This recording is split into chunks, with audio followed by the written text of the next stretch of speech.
The first level to success in life, listen to me, the very first level is you seeing it like it's clear to you. You know exactly what you want. You know exactly when you want it. You know exactly what it tastes like. You know what it looks like. You know what it smells like. Before you really blow up, and you get success, you literally have it in the palm of your hand without having it. You gotta know what it looks like, tastes like, feel like, because you don't, you're gonna compromise. And your problem is you're not intentional and deliberate. You wake up on Monday and you might be strong, but by Wednesday, are you hearing what I'm telling you? You're not intentional and deliberate. You are hoping that the best is gonna happen to you, and the best never happens to you. You gotta be intentional and deliberate, whether you're making money or not making money. You gotta decide that you're gonna do something, and you gotta do it every Monday, every Tuesday, every Wednesday, every Thursday. The problem with some of you in this room, you're not intentional and deliberate. You're a good person that just hopes the good stuff is gonna happen to you. It has everything to do with what time you wake up. It has everything to do with how you eat.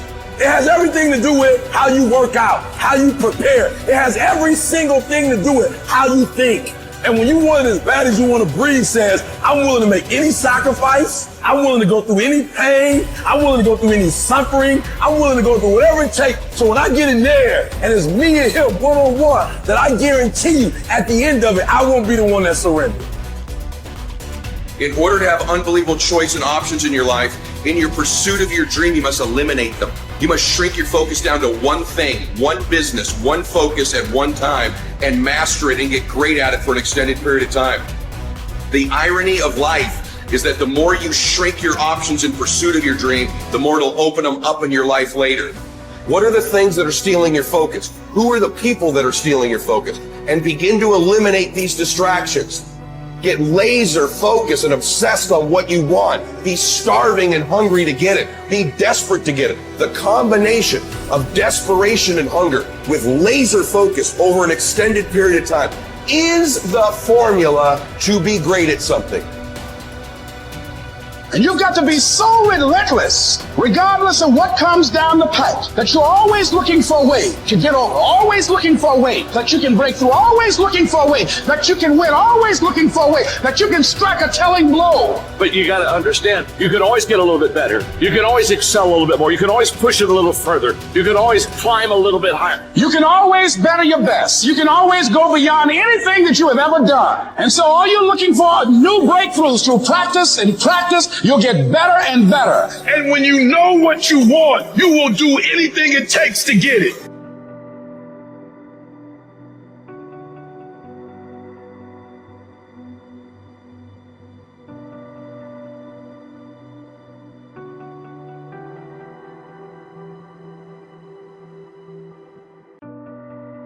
A person who thinks all the time has nothing to think about except thoughts.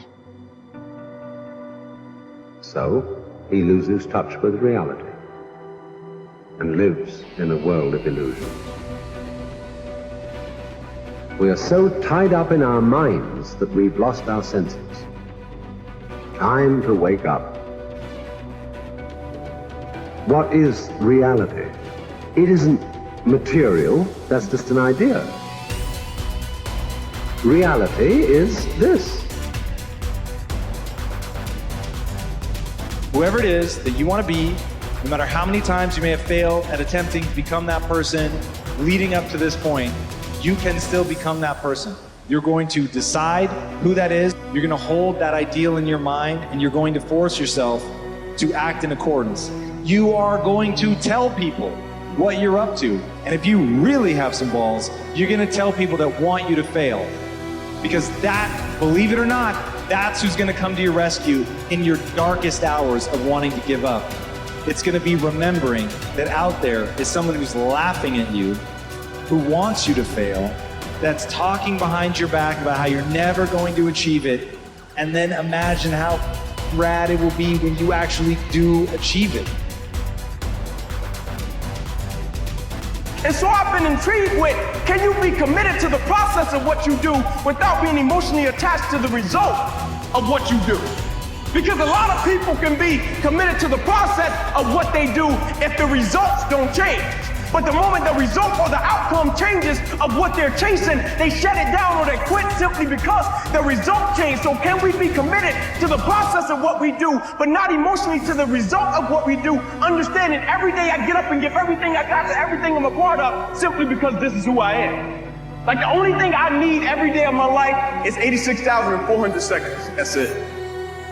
Like I don't need some reward. Like I don't need, the only thing I need is breath in my body, and I'm flat out going to get it.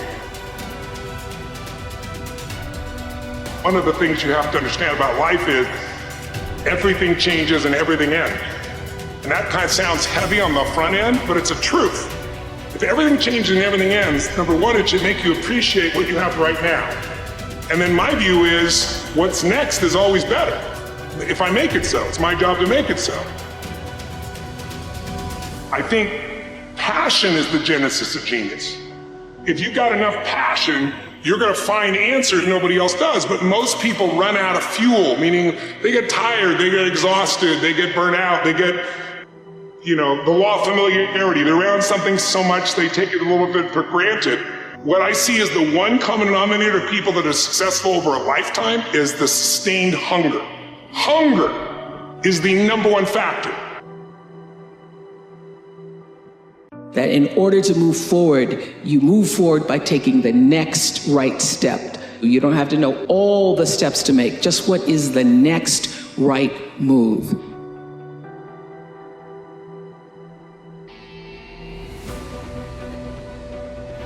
I want to recommend that you take just 1 hour a day, 5 days a week, and devote this hour to exercising your mind.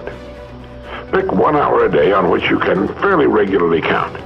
And during this hour every day, take a completely blank sheet of paper. At the top of the page, write your present primary goal, clearly, simply. Then, since our future depends upon the way in which we handle our work, write down as many ideas as you can for improving that which you now do.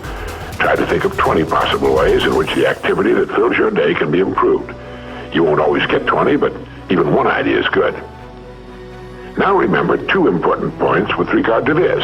1, this is not particularly easy, and 2, most of your ideas won't be any good. Now when I say it's not easy, I mean it's like starting any new habit. At first you'll find your mind a little reluctant to be hauled up and out of the old familiar rut.